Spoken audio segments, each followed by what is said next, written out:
우리는 미분을 이용해서 기울기를 구할 수 있게 되었습니다. 이제는 적분을 이용해서 넓이 구하는 방법 함께 살펴보도록 하겠습니다. 함수 fx의 그래프가 이와 같이 주어졌을 때 이 함수 fx는요, 특별히 연속 함수이고요. 지금 그래프가 x축 위에 떠 있습니다. 함수값들이 모두 0 이상인 경우 먼저 살펴보고 그렇지 않은 경우도 살펴보도록 하겠습니다. 우리가 구하고자 하는 도형은 A에서 B까지 곡선과 X축 사이의 이 도형의 넓이를 구하고 싶은데요. 이 도형의 넓이를 구하기 위해서 새로운 함수 라지 st를 정의해 보도록 하겠습니다. 라지 st는요, A부터 시작해서 중간에 t까지만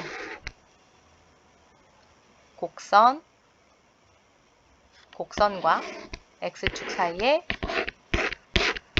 넓이로 새로운 함수 st를 정의하도록 하겠습니다.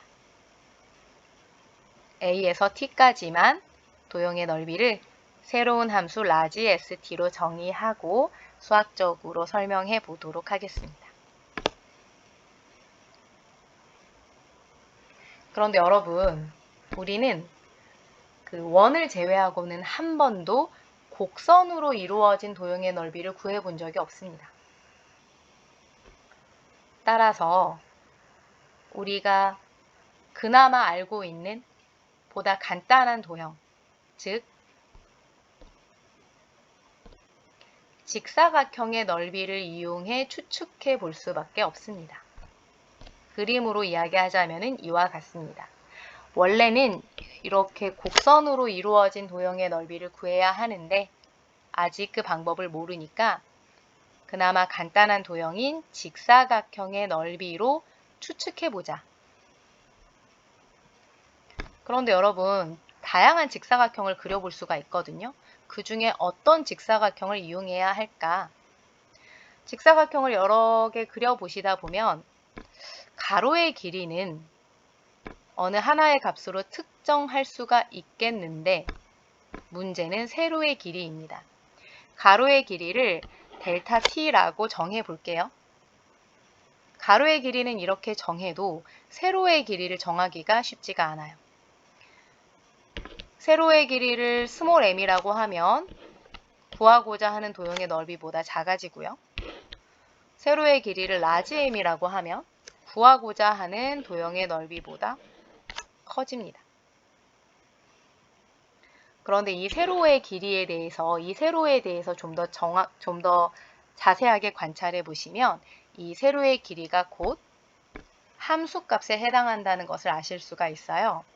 예를 들면 스몰 m 같은 경우에는 t에서의 함수값, 라지 m 같은 경우에는 t 플러스 델타 t에서의 함수값, 그 외에도 이 사이의 함수값을 세로의 길이로 가지는 다양한 직사각형을 그리실 수가 있습니다.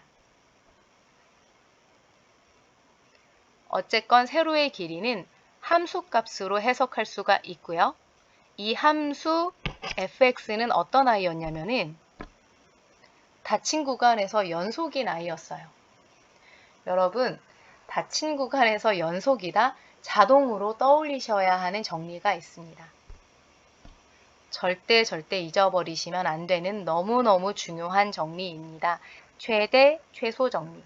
닫힌 구간에서 연속이다, 최대, 최소 정리가 바로 자동적으로 떠오르셔야 합니다. 닫힌 구간에서 연속이면 반드시 최대, 최소를 가진다는 내용이었는데요.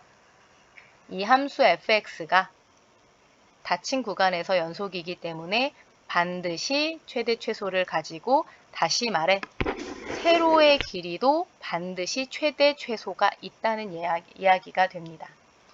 세로의 길이를 정확하게 하나의 값으로 특정할 수는 없지만 범위를 알 수 있다는 이야기예요. 최소 스몰 m, 최대 라지 m. 이걸 이용하면 이 작은 직사각형의 넓이도 범위를 구할 수가 있을 겁니다. 작은 직사각형의 넓이를 델타 S라고 하고 델타 S의 범위를 구해보면은 이와 같은 부등식을 구할 수가 있습니다. 가로의 길이 델타 T에다가 세로의 길이 스몰 m, 라지 m을 곱해가지고 작은 직사각형의 넓이는 이 사이에 있을 수밖에 없구나. 근데 여러분, 세로의 길이가 정확해질수록 넓이도 정확하게 구해낼 수가 있잖아요. 그래서 세로의 길이에 대해서 조금 더 관찰을 해보도록 하겠습니다. 세로의 길이는 직사각형의 넓이를 이용하면 식으로 표현할 수가 있는데요. 직사각형의 넓이를 가로의 길이로 나누면 바로 세로의 길이잖아요. 그래서 부등식을 모두 가로의 길이 델타 t로 나누어 보겠습니다. 세로의 길이는 스몰 m과 라지 m 사이다. 여러분, 직사각형 잘 관찰해 보시면은요. 가로의 길이가 작아질수록 델타 t가 작아질수록 세로의 길이가 점점 정확해져요. 가로의 길이가 작아질수록 세로 길이에 대한 오차도 감소합니다. 그러면 가로의 길이를, 즉 델타 t를 원하는 만큼 최대로 작게 만들면 좋겠잖아요. 우리는 극한을 통해서 이 가로의 길이 델타 t를 최대한 작게 만들 수가 있습니다. 델타 t를 0에 가까워지도록 보내면 되는 거예요. 그래서 이 부등식의 극한을 취해 보도록 하겠습니다. 먼저 왼쪽에 스몰 m의 극한값 살펴보도록 하겠습니다. 지금 계속 세로의 길이를 이야기를 하고 있습니다. 델타 t가 0에 가까워져 갈수록 점점 어디로 가까워지냐면 여기로 가까워져요. 스몰 m이라고 표현할 수도 있지만 이 세로의 길이를 함수값으로 표현해 보면 바로 ft가 됩니다.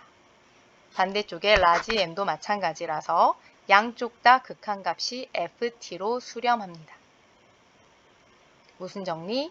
네, 샌드위치 정리, 다른 말로는 조임 정리라고도 합니다. 샌드위치 정리에 의해서 가운데에 델타 t분의 델타 s의 극한값은 얼마가 될 수밖에 없다? ft가 될 수밖에 없다. 한 번 더 정리하겠습니다. 델타 t분의 델타 s의 극한값은 ft가 될 수밖에 없다. 그런데 이 델타 s는 우리가 그냥 작은 직사각형의 넓이를 대신해서 사용한 문자잖아요. 함수 라지 st로 다시 표현해 보도록 하겠습니다. t 플러스 델타 t까지의 넓이에서 t까지의 넓이를 빼주면 되는 거잖아요. 식으로 표현하면 이와 같습니다. 이렇게 식으로 표현해 놓고 보니까 자주 보던 형태입니다. 바로 미분계수의 정의. 따라서 스몰 ft는 라지 s 프라임 t가 되는구나. 미분했을 때 스몰 f가 되는구나. st는 ft의 부정적분이라는 해석을 할 수가 있겠습니다. 그런데 여러분, 부정적분은 하나가 아니잖아요. 여러 개의 부정적분 중에 우리가 부정적분 표현할 때 보통 라지 f 쓰잖아요. 한 부정적분을 라지 f라고 한번 표현을 해볼게요. 라지 s와 라지 f 사이에는 어떤 차이밖에 없냐면은 적분상수 c만큼의 차이밖에 없습니다. 식으로 표현해보면 이와 같습니다. 라지 s와 라지 f는 적분상수 c만큼의 차이밖에 없다. 그런데 여러분, 이 적분상수 c에 대한 정보를 추가로 얻어낼 수가 있는데요. 어디로부터 얻어내냐면은 여기 라지 sa요. 라지 sa의 값을 구체적으로 구할 수가 있습니다. 처음부터 s라는 함수는 a부터 시작해서 t까지의 넓이였거든요. 그런데 그 t가 바로 a라는 뜻이니까 A부터 A까지의 넓이를 말하는 거고 A부터 A까지의 넓이는 어때요? 0이 될 수밖에 없거든요.